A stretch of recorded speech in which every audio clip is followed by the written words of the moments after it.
Hello guys, now in continuity with the previous numerical problem related to the chapter 3 laws of motion, we have next numerical problem is a force of 49 Newton is just able to move a block of wood of mass 10 kilogram. इस numerical में आपको force जो applied करी है वो given है 49 Newton, मास आपके पास given है। on a rough horizontal surface calculate the coefficient of friction and angle of friction। हमने एक यहाँ पे coefficient फाइंड आउट करना है मींस म्यू, और एक आपने angle of friction find out करना है मींस थीटा वैल्यू। क्लियर। अब देखिए इस न्यूमेरिकल को स्टार्ट करने से पहले मैं जो हॉरिजॉन्टल सरफेस पे न्यूमेरिकल होते हैं उनका आपको टोटल बेसिक क्लियर कर देता हूं ताकि आपको किसी भी न्यूमेरिकल में प्रॉब्लम ना आए। जैसे देखिए कि मेरे पास ये एक हॉरिजॉन्टल सरफेस है और इसके ऊपर यहाँ पे मैंने एक बॉडी को प्लेस किया है। क्लियर।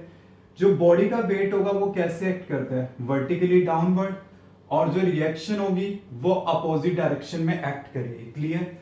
आपने फोर्स अप्लाई करी in this direction and then force of friction क्या होगा, अपोजिट डायरेक्शन में ऑफर होगा। क्लियर। वी नो ऑलवेज कि आपके पास जो कोफिशिएंट ऑफ फ्रिक्शन होता है वो F बाय R के इक्विवेलेंट होता है। क्लियर। और आप ये देखते हो कि जो फोर्स ऑफ फ्रिक्शन है वो किसके प्रोपोर्शनल होगा, फोर्स के। और ऐसे जो मेरे पास R है, R के अपोजिट क्या है, mg है। तो मैं यहां पे इस टाइप से लिख सकता हूं F बाय क्या होगा मेरे पास यहां पे F बाय mg।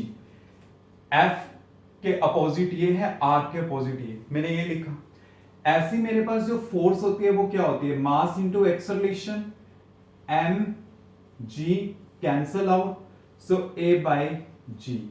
मींस आपके पास ये जो फॉर्मूला आया है mu equal to F by R, ये हमें पता है ऑलरेडी, और ये force applied to the weight या ए बाय जी, ये एक ऐसी फॉर्मुलेशन है हम कहीं पे भी यूज कर सकते हैं इन न्यूमेरिकल प्रॉब्लम।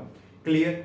अब जैसे देखिए कि मैं इसमें कैसे अप्लाई करूंगा। आपके पास क्या है, फोर्स अप्लाइड जो है 49 न्यूटन है, एफ मैंने लिया 49 Newton.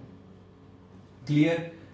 Able to move a block of wood of mass 10 kilogram, mass given है 10 kilogram, and we have to find out mu, और हमने क्या फाइंड आउट करना है, थीटा फाइंड आउट करना है।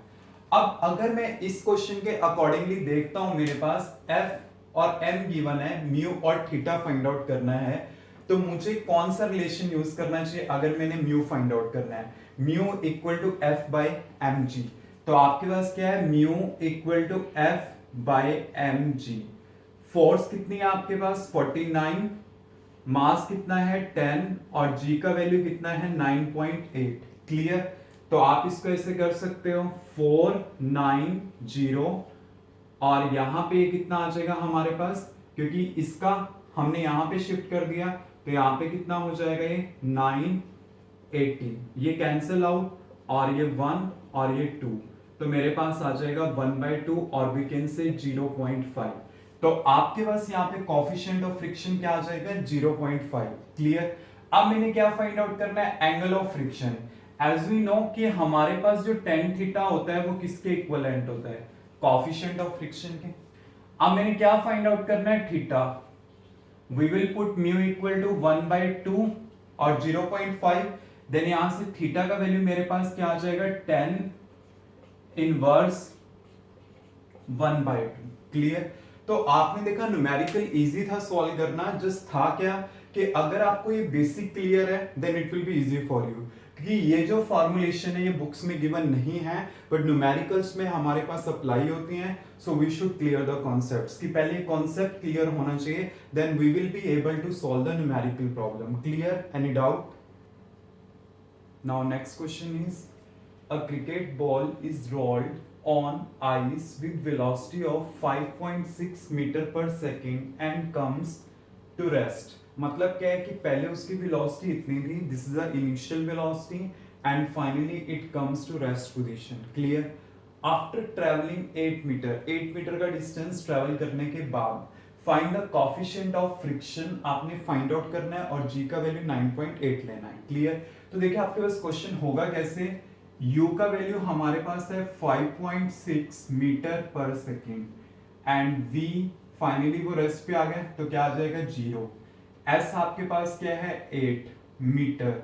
आपने क्या फाइंड आउट करना है, कॉफिशिएंट ऑफ फ्रिक्शन।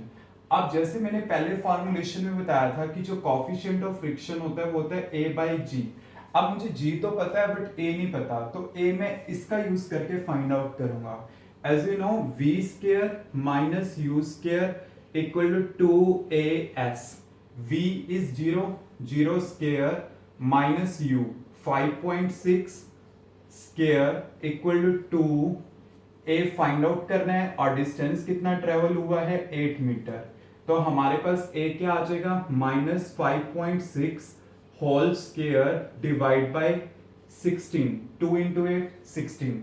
अब जब मैं इसको सोल्व करता हूं देन मेरे पास आता है -1.96 मीटर पर सेकेंड स्क्वायर। ये मेरे पास एक्सेलरेशन आ जाती है। क्लियर।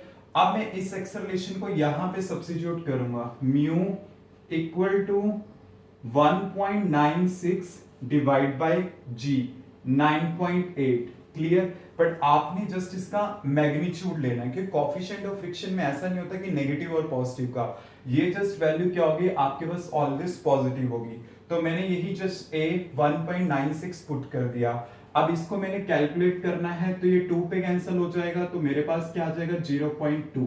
तो इसका मतलब क्या है कि जो कॉफिशिएंट ऑफ फ्रिक्शन मेरे पास आएगा वो क्या होगा 0.2 होगा। तो इस टाइप से जैसे मैंने बताया है कि मेन फार्मूलेशन जो है वो ये है इसमें। तो आपको बस ये फार्मूले याद रखने हैं, mu equal to F by R equal to F by M G equal to A by G. अगर आपको ये फार्मूले लर्न है देन आप बड़ा इजीली न्यूमेरिकल को सॉल्व कर सकते हो। क्लियर।